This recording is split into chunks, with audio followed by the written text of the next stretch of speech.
Hi, I'm Dr. Janet Pope, reporting at RheumNow. You can follow me on Twitter at Janet Burdope. And welcome to QD Clinic, a case that could be your patient. So this could be a patient with shortness of breath. So let's dive right in. This is a 74-year-old man. He has seropositive RA, and he has extra-articular manifestations, nodules, subluxations with joint damage. Unfortunately, he was a 50-pack year smoker, but he quit after having an MI when he was 70 years old. He's a retired high school teacher. He's on methotrexate, folic acid, and multiple cardiac meds. However, he's also known to have chronic obstructive lung disease, and he's on a puffer that's a combo of a long-acting beta agonist and also an antimuscarinic inhaler. He has not needed steroids or antibiotics for his COPD. Now, he is an exerciser, fortunately. So, former smoker, he walks 10,000 steps a day because when he had his MI at age 70, he changed everything, stopped smoking, started walking regularly. He did undergo cardiac rehab and he knows to continue doing that. He's never needed oxygen therapy. Now, just as an aside, when I have a patient who has obstructive lung disease and RA, for instance, I do really look at vaccinations. So this fellow's vaccinations, he is a retired school teacher and he's very forthright in keeping records. And he tells me and shows me that since he had his MI at age 70, every year he gets the annual over 65-year-old flu shot. He did get his Prevnar 20. He had Pneumovax before, but was able to get Prevnar 20 because he is immune suppressed and he doesn't want to have a super infection. And he did get the RSV vaccine. Now, he has come to me though with the known COPD, and he says he's more short of breath. He's not coming in because of that. It was a routine follow-up for his rheumatoid arthritis. So when I auscultated, I heard bilateral basal crackles. And I look back at my notes because I do make a habit of listening at the bases in every patient. And if you do it on everyone, you may as well, you can find things and you can record it and then you know if there's a change. So that's a little clinical pearl. Listening to the bases is where the money's at for most of our patients for ILD.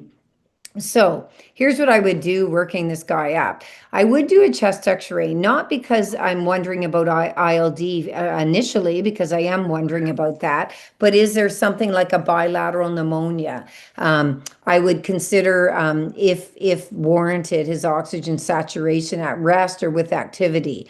I would order an HRCT scan. So he had an HRCT scan and it was a bit complicated, and I did review it with the radiologist. So he had a mixed NSIP and UIP type changes, so some honeycombing. He has emphysema as before, no significant bronchiectasis, and fortunately no pulmonary nodules. I also did PFTs and they were a mixed pattern. He had the known obstructive pattern and he also had a restrictive superimposed. So what are a couple pearls? I don't want you to know how to read every PFT, and I certainly don't know how to read PFTs. I just have a little bit of a sense about it because of running a large CTD practice. So obstructive, you're looking at FEV1 over FVC and the ratio should be reduced, less than 0.7. But if it's restrictive, there would be a reduced TLC, quite a markedly reduced DLCO often because it's parenchymal with the ILD. And you can also look at residual volume if you want, which would be elevated because of the obstructive lung disease. So what are we going to think about? We're going to look for other reasons for fibrotic or interstitial changes. So for instance, if this guy had amiodarone with AFib treatment, I would wonder about a drug effect. Of course, I am wondering if this is rheumatoid arthritis, but I would also look for eosinophilia, which could be a drug effect, so peripheral eosinophils on the differential.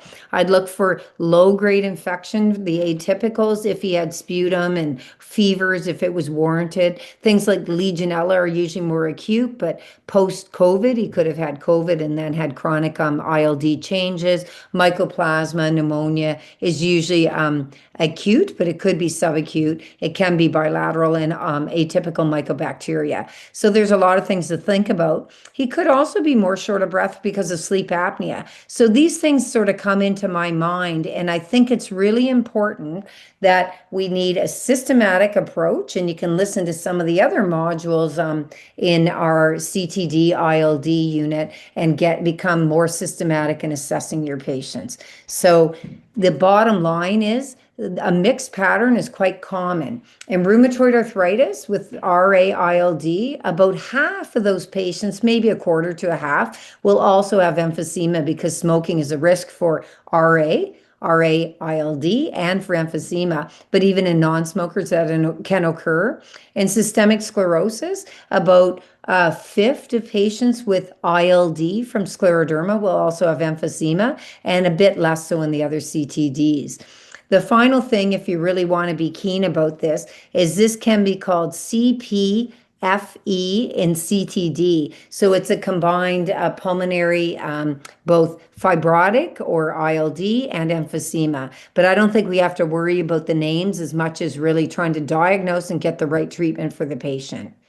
Please follow us for the other reporting we'll be doing this month. Thank you.